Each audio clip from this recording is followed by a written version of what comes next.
آخری چیز ہے، اس کے بعد بھی آنکھ نہیں کھلتی کسی انسان کی، تو میں نہیں سمجھتا کہ وہ اپنے گرد اس نے جو یہ فلا تزکوا انفسکم، اس نے جو اپنے گرد تزکیہ نفس کا ایک مصنوعی حالہ بنا لیا ہے، کبھی بھی وہ اس حالے سے نکل سکے گا اگر اس حدیث سے بھی آنکھ نہ کھلی۔ اور وہ حدیث کیا ہے؟ مولانا اشرف علی تھانوی نے اس کو اپنے جو خطبات جمعہ ہیں ان میں نقل کیا ہے، بیہقی کی روایت ہے۔ اوحى اللہ عز وجل الى جبرائیل علیہ الصلوۃ والسلام ان اقلب مدینۃ کذا وکذا باہلھا،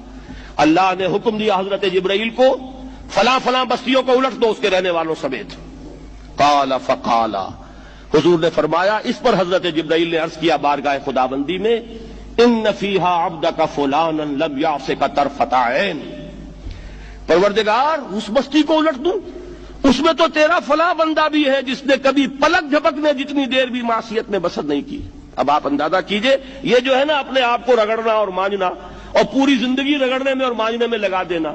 ہم بعض بزرگوں کے تذکرے میں سنتے ہیں اتنے اللہ والے تھے کہ ان کا گھوڑا بھی کوئی مشکوک دانہ نہیں کھاتا تھا، اور وہ خود جو ہے وہ انگریز کی عدالت میں بیٹھے ہوئے اور انگریز کی نوکری کر رہے تھے۔ یہ ہے وہ مائکروسکوپک اور مائکروسکوپک کا عدم توازن، طاغوت کی چاکری کر رہے ہیں، انگریز کی ملازمت کر رہے ہیں، انگریز کے قانون کی تنفیذ کے اندر اعلی کار بن رہے ہیں، لیکن ذاتی تقوی اور ذاتی نیکی اور ذاتی للہیت جو ہے اس کا معیار یہ ہے کہ ان کا گھوڑا بھی مشکوک چارہ اور مشکوک کھانا نہیں کھا سکتا۔ یہ ہے وہ عدم توازن، اس کو نوٹ کیجیے گا، جس کو کہ اس حدیث میں محمد الرسول اللہ صلی اللہ علیہ وسلم نے واضح کر دیا کہ حضرت جبرائیل عرض کرتے ہیں کہ اللہ فلاں بستی کو الٹ دوں، اس میں تو تیرا فلاں بندہ بھی ہے جس نے پلک جھپکنے جتنی دیر بھی معصیت میں بسر نہیں کی۔ ذاتی نیکی کا اب اس سے اونچا کوئی مقام کوئی شخص مجھے اگر بتا سکے تو میں اس کا مرید ہو جاؤں گا۔ اس سے اونچا کوئی مقام ہوگا کہ آنکھ جھپکنے جتنی دیر بھی کسی نے معصیت میں بسر نہیں کی، ذاتی نیکی کی معراج۔ لیکن حکم کیا ہوا بارگاہ خداوندی سے؟ قال فقال، حضور نے فرمایا،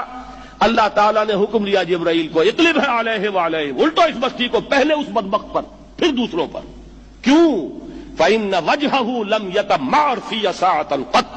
اس لیے کہ اس کا چہرہ کبھی میری غیرت میں سرخ نہیں ہوا، اس چہرے کا رنگ نہیں بدلا۔ بے غیرت انسان، بدیاں پھیلتی رہیں، میرے دین کو روندا جاتا رہا، میری شریعت کی دھجیاں بگڑتی رہیں، عوامر کا مذاق اڑایا جاتا رہا، نواہی کے لیے دنیا کے اندر جن چیزوں سے میں نے روکا اس کے لیے فلسفے تراشے گئے، اور یہ لگا رہا مست رکھو ذکر و فکر صبح گاہی میں اسے، یہ سوائے ذاتی اپنے اس اصلاح کے اور ذاتی تقوی کے اور ذاتی نیکی کے اور ذاتی عبادت گزاری کے یہ میدان میں نہیں آیا، اس کا خون نہیں کھولا کبھی، اس کے چہرے کا رنگ متغیر نہیں ہوا، لہذا یہ دوہرا مجرم ہے۔ یہ ہے وہ تصور جو یہاں پر نوٹ کیجئے۔ ہاں، اس کے یہ معنی بھی نہیں ہے کہ نماز بھی نہیں پڑھ رہے، روزہ بھی نہیں رکھ رہے، اقامت دین کے کارکن ہیں، فرض نماز آ گئی ہے وہ چلی جا رہی ہے، جماعت کا کوئی اہتمام نہیں ہے۔ اب یہ دو انتہائیں ہیں، ایک انتہا یہ کہ وہ تزکیہ نفس جو ہے اسی میں وہ رگڑنے اور مانجنے کا عمل جاری ہے، ایک یہ کہ اس کا سرے سے کوئی تعلق ہی نہیں، اپنی ذات سے بحث ہی نہیں۔ وہ کیفیت وہ ہو گئی ہے جو یہود کی آئی ہے قرآن مجید میں کہ تامرون الناس بالبر وتنسون انفسکم وانتم تتلون الکتاب، کیا تم لوگوں کو نیکی کا حکم دیتے اور اپنے آپ کو بھول جاتے ہو؟ یہ دوسری انتہا ہے۔ پھر وہی بات عرض کروں گا، وہی بال سے زیادہ باریک اور تلوار کی دھار سے زیادہ تیز راستہ ہے جس پہ چلنا ہوگا کہ نہ یہ ہو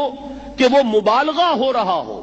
اپنی ذاتی اصلاح میں تو مبالغہ کی حد تک آگے جا رہے ہیں، اور دوسرے یہ کہ اپنے دین کی تبلیغ و اشاعت، اقامت دین کی جدوجہد، اس کا کھانا ہی نہیں کھولا زندگی میں، وہ کھاتا ہی نہیں کھلا ہے۔ یہ ایک انتہا ہے۔ دوسری انتہا یہ ہے کہ انسان یہ سمجھے اپنے آپ کو کہ میں تو مجاہد فی سبیل اللہ اور دین کا کارکن اور دین کا میں اللہ کے دین کو قائم کرنے کی جد و جہد کرنے والا ہوں، جبکہ حال یہ ہو